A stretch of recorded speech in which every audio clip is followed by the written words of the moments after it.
Greetings loyal subscribers and honoured guests. I said that I would try and bring back the A to Z of Amiga in my update video for autumn, and here I am with a brand new episode. We've only managed to get up to the letter C so far, but never mind, hopefully we can get through a few more letters between now and the end of the year. I had originally intended this episode to be about cannon fodder, but I changed my mind as a result of a few different factors, so it will actually be about the Chaos Engine instead. The game was published by Renegade Software and developed by the Bitmap brothers in 1993. The brothers were already well established by this point, with many hits including Xenon 2 Mega Blast, Cadaver, the two Speedball games, Gods and Magic Pockets. They were an extremely popular developer back in the day, though I think a few of their games were quite overrated and in fact nothing too special, Magic Pockets in particular. Their hallmark was an art style that was uniquely theirs and a high level of presentation, including sampled speech and some great music. The original inspiration for the Chaos Engine was a novel by William Gibson and Bruce Sterling called The Difference Engine, itself credited as the foundation for the steampunk genre of fiction. A time traveller from the distant future becomes stranded in Victorian England of the late 1800s. An inventor by the name of Baron Fortescue got his hands on the remains of your time machine and used it to create the titular Chaos Engine, a device with the ability to change the very nature of space and time. Unfortunately, the device then became sentient, capturing Fortescue and changing the world for the worse. Strange creatures, robotic aberrations and prehistoric terrors have all sprung into life and begun to lay waste to the once great British Empire. The royal family is forced to flee the country and hide out across the seas.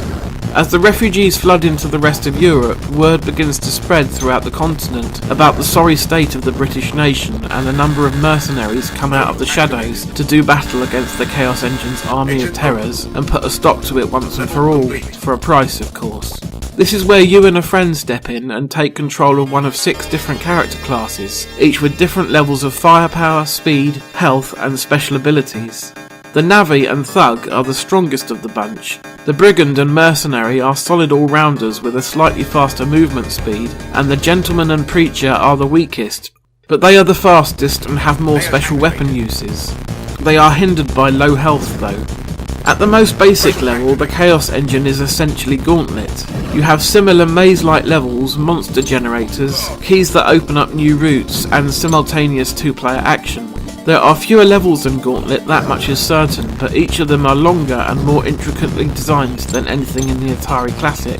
The game is split into several different worlds which have numerous levels within them.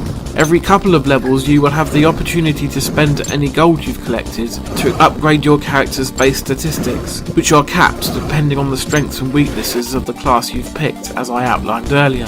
The goal is always to simply find your way to the exit, though sometimes a level may have a second secret exit that requires a bit of work to access. After you finish an entire world, you will be given a password that you can jot down so you can continue playing later, which is greatly appreciated. When you are playing the game alone, you will still have a computer-controlled partner helping you out. The Bitmap brothers took great pains to ensure that the AI of your partner is just right. It would have been quite easy to make them super smart, but then the game would be doing all the work for you. Conversely, it would also have been easy to make your AI partner as thick as shit, but then what would be the point of them being there in the first place? So after many hours of tinkering, the developers managed to create AI that is not too smart and not too stupid. They will shoot baddies and pick up gold by themselves, but they won't make the game too easy or frustrating for you. It's quite an achievement really. Having said all that though, the game is definitely still more fun if you can find a real breathing human to play it along with you. Before I get to my final thoughts, let's delve into the Amiga magazine rack and see what the critics thought back in the day. There are 14 different official Amiga reviews on the website, and overall the scores are extremely high, with the lowest being CU Amiga at 81% and the highest being foreign publication Data Magazine at 97%. Dan Slingsby from CU Amiga said, "If you liked Gauntlet or Alien Breed, then you'll also like this. It's by no means the best that the genre has to offer, but it's a frantic blast all the same." Matthew Buchanan from Amiga Down Under, who scored the game 9.5 out of 10, said, "The brothers have certainly outdone themselves with this little gem, once again distinguishing themselves from the crowd in the world of Amiga arcade game outfits. The Chaos engine is a purely delightful addiction."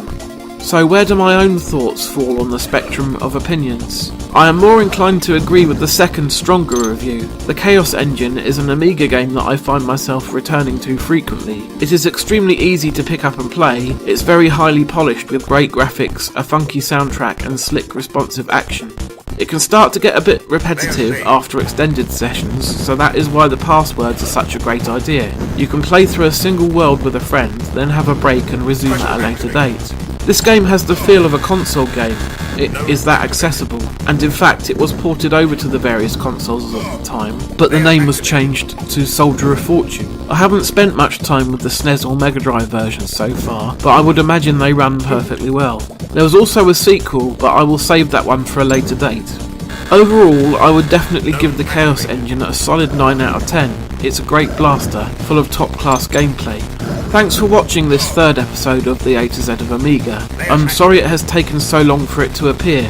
I will do my best not to leave it so long until the letter D, though I haven't decided what that game will be yet. Possibly Deluxe Gallagher, possibly something else.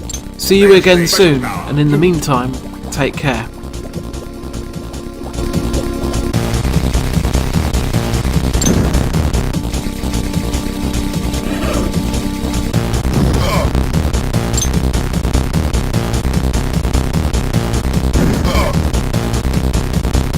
Layers activated.